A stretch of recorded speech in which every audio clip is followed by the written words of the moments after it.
मैं एक बहुत बड़ी सोसाइटी में रहती हूँ, बहुत भरी हुई सोसाइटी है, लेकिन मेरा फ्लोर खाली है। मुझे बड़ा ऐसे अकेलापन भी महसूस होता है। आप सबको पता है, एक अच्छा पड़ोसी बराबर में जरूर होना चाहिए। कभी दही जमाना हो, जामन नहीं है, बैल बजाओ ले आओ। सब्जी छोकते छोकते आलू कम पड़ गए, ले आओ आलू मांग लो, प्याज टमाटर लहसुन कुछ भी मांग लो। मोटा मोटी मांगने के लिए एक पड़ोसी बहुत जरूरी है। तुम घर पर नहीं हो, चौकीदारी करनी है, पड़ोसी होना चाहिए। तुम घर पर नहीं हो, कोरियर आया, रिसीव करने के लिए पड़ोसी चाहिए। गॉसिप करनी है, किसी तीसरे पड़ोसी की बुराई करनी है, पड़ोसी चाहिए। तो पड़ोसी होना तो बहुत जरूरी है। कुछ दिनों में ही हमारे बराबर में एक लड़की अपनी माँ के साथ आई। हम बड़े खुश हुए कि चलो हमारे फ्लोर की रौनक बढ़ गई। मुझे भी एक अपनी हम उम्र दोस्त मिल गई है। मैंने 3 दिन तक अपने अच्छे पड़ोसी का धर्म निभाया।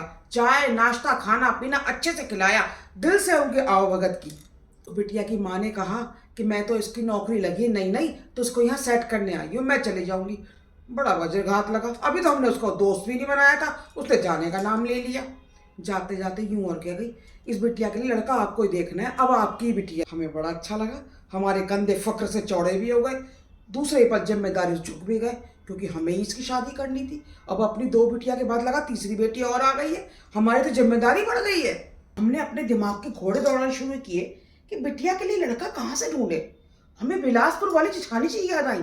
उनका मजरा छोरा कुंवारा है, अच्छी नौकरी है, सब है, और हमारे ही शहर में। हमने उनको फोन घुमाया, फोन उठाते उनकी शिकायतों का पुलिंदा शुरू हो गया। आ गई दुरानी को ठाने की याद। शहर जाके तो भूल ही गई। मुझे ऐसे रिश्तेदार बिल्कुल पसंद नहीं है, जिनको हम ही तो फोन करें वो हमें शिकायतें सुनाए। मैंने उनकी शिकायतों को दिया विराम। पूछा, मुकेश का रिश्ता हो गया क्या? बोली, कहाँ, कोई निगाह में लड़की है क्या?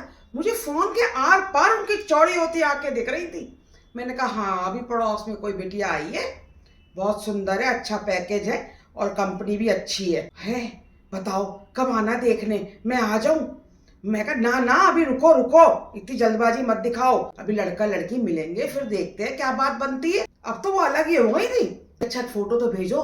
फिर हमने बहाने से बिटिया के साथ एक सेल्फी ली, भेजी। फोटो देख के तो भाभी जी बोर आ गई। करीब बिलासपुर में ऐसी किसी के बहू ही नहीं है। इतनी सुंदर तहलका मच जाएगा हमारे बिलासपुर में, तो हमारे तो भाई जून सुधर जाएगी। बहुत सुंदर सुंदर अच्छे अच्छे बच्चे होंगे। अरे चाची तुम्हें ही संभालना होगा मुकेश को और उसकी बहू को, अब तुम्हारी जिम्मेदारी है।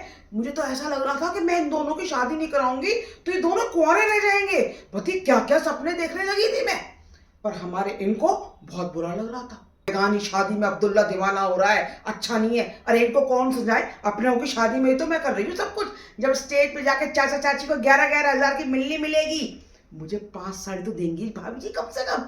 एक बनारसी की होगी, एक बेंगलोरी होगी, क्या क्या होगा। मेरी बेटी दामाद का भी मान रखेंगे। अब भाभी जी थोड़ा सा घबरा रही थी, कह रही थी छोरी इतनी सुंदर है, क्या हमारे मुकेश को पसंद करेगी? वो तो काला कलूटा है। मैंने कहा, कोई काला कलूटा नहीं है, सब जचता है वो। इतनी बड़ी कोठी बना के बैठा है, इतनी बड़ी गाड़ी है, इतना बढ़िया पैकेज है।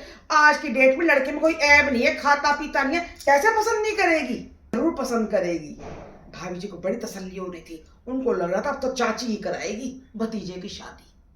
अब हम अपने होने वाली बहू का विशेष ध्यान रखते थे।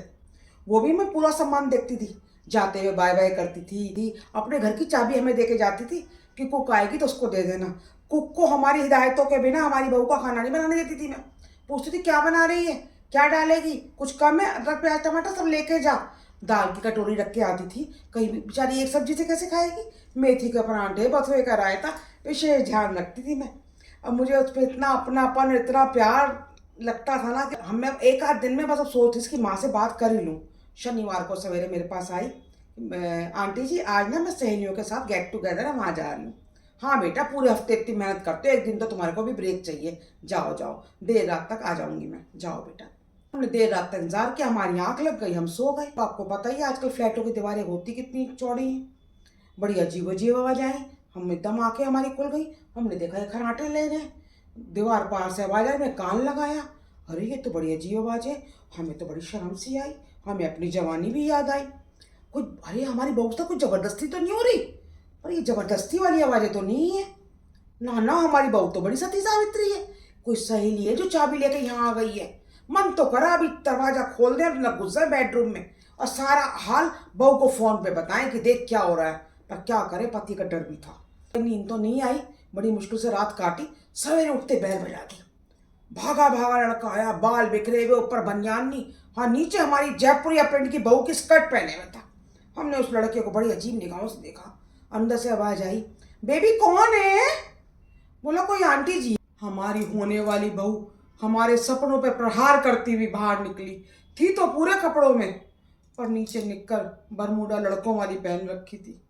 हमें लड़के की स्कर्ट में अपने 11,000 की मिलनी दिखाई दे रही थी, और लड़की की निक्कर में अपनी 5 साड़ियाँ दिखाई दे रही थी। हमारे सपने चकनाचूर हो रहे थे। हमारे आश्चर्य दुख भरी शक्ल को देखकर लड़की भी सकपका गई।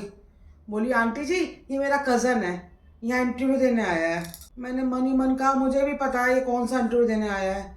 ये बाल धूप में सफ़ेद नहीं किए, ये बात अलग है, इनकी सफ़ेदी हम दिखने नहीं देते हैं।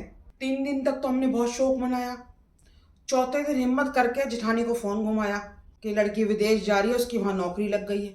क्योंकि हमें पता था कि वो अपने छोरे को विदेश तो कत्ता ही नहीं भेजेंगी। उनको बहुत गम लगा, ये क्या हुआ, हमने कहाँ कहाँ के सपने देखे थे।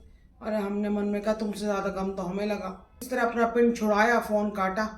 गम में तो इन्होंने साथ दिया नहीं, मेरे पतिदेव ने ताना सुनाने में कोई कसर छोड़ी नहीं। और पढ़ो पचड़ों में, और पढ़ो बेगानी शादी में अब्दुल्ला बनो, यही होना था। मैं कितना मना कर रहा, सुनते ही नहीं। अब क्या करें, हमारे पास सुनने के अलावा कोई चारा ही नहीं था। काती बोली क्या बनाऊं? हम भी रूखे स्वर में कहते हमें क्या पता, जो कह गई ये वो बना। वो भी हमारा चेहरा देखती थी, क्या हो गया है इनको, हैं? काबुली चने से की दाल बन गई तुम धुले हुए मूंग की दाल। अरे तुझे क्या पता हमारा क्या नुकसान हुआ है, हम क्या सुनाते उसको। 15 दिन बाद माँ आई छोरी। छोरी हमें शर्म से नीचे आंख कर रखी और ऐसे देख रही जैसे हमसे माफी मांग रही हो कि हम माँ को कुछ कह ना दे। अरे हमें क्या पड़ी, तुम कुछ भी करो, तुम्हारी लगती क्या हो। माँ बोली इसकी बात चला रखी है, कहीं लड़के वालों से इसको लेके जा रहे हैं घर, हम छोड़ेंगे। हमने मन ही मन में कहा अरे तुम क्या बात चलाओगी, इसने तो पहले बातचीत सब कर रखी है, बस मांग भरवाने की देर है। पर हमें क्या पड़ी, ले जाओ।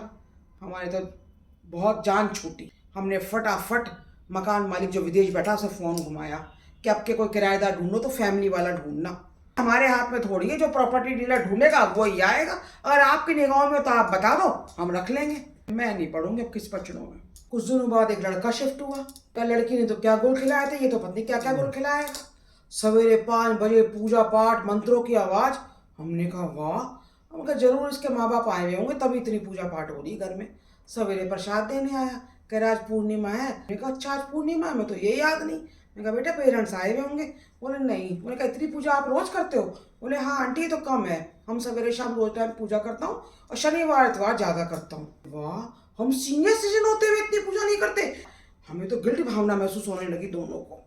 रोज मंदिर जाता है धोती कुर्ता पहन के और चोटी रख रख के जनेऊ पहनता है। वाह, ऐसा धार्मिक संस्कारी लड़का अपने हाथ का खुद खाना बना के खाता है। लेकिन फिर भी हमने अच्छे पड़ोसी का धर्म, पिछले वाला धर्म हमने नहीं निभाया। लेकिन हम खुश थे इस पड़ोसी से कि बहुत अच्छा प्यारा बच्चा है। कुछ दिनों बाद शादी का निमंत्रण देने आया कि आंटी मेरी शादी आप जरूर आना। हमने बहुत जिद की इनसे कि चलो। बोले बहुत दूर है मैं नहीं जाऊंगा। मन में सोच के रह गए क्या करते, हम भी इंतजार कर रहे कब आएगा। इस लड़के को तो सीता मिलेगी, तो संस्कारी लड़का है। हफ्ते भर बाद लौटा तो हम भी बेचैन थे कि राम की सीता कैसी, जाके देखे। कहता अरे बाहर आओ, मेरी फेवरेट आंटी है।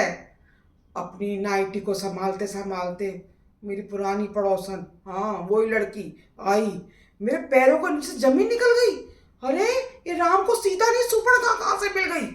मेरे को देख के कहती है कि हाँ ये मेरी भी फेवरेट आंटी है। अब उसकी आंखों में शर्म या कोई लज्जा या माफी नहीं थी, अब तो शरारत थी कि कहना तो कह दो, मेरा तो पिट्ठू ही बाप की बात को मानेगा भी नहीं। अरे मुझे क्या पड़ी थी, अपने दिल को समझाया, क्या पता इसकी पूजा इसके संस्कार से चढ़ जाए, ये लड़की भी ऐसी हो जाए। पर क्या पता था किसका किस पे रंग चढ़ेगा। हाँ जी, अब लड़के के पूजा पाठ बंद हो गए थे। अब वो पब और डिस्को जाता था, मंदिर जाता था। अब चोटी बढ़ गई थी, लंबे बाल हो गए थे, जनेऊ पता नहीं कहाँ चला गया था, सर पे हेयर बैंड आ गया था, टी शर्ट निकरों में आ गया था। अब आरतियों के बजाय हे बेबी, हाँ बेबी सुनाई देता था बस, और कुछ नहीं।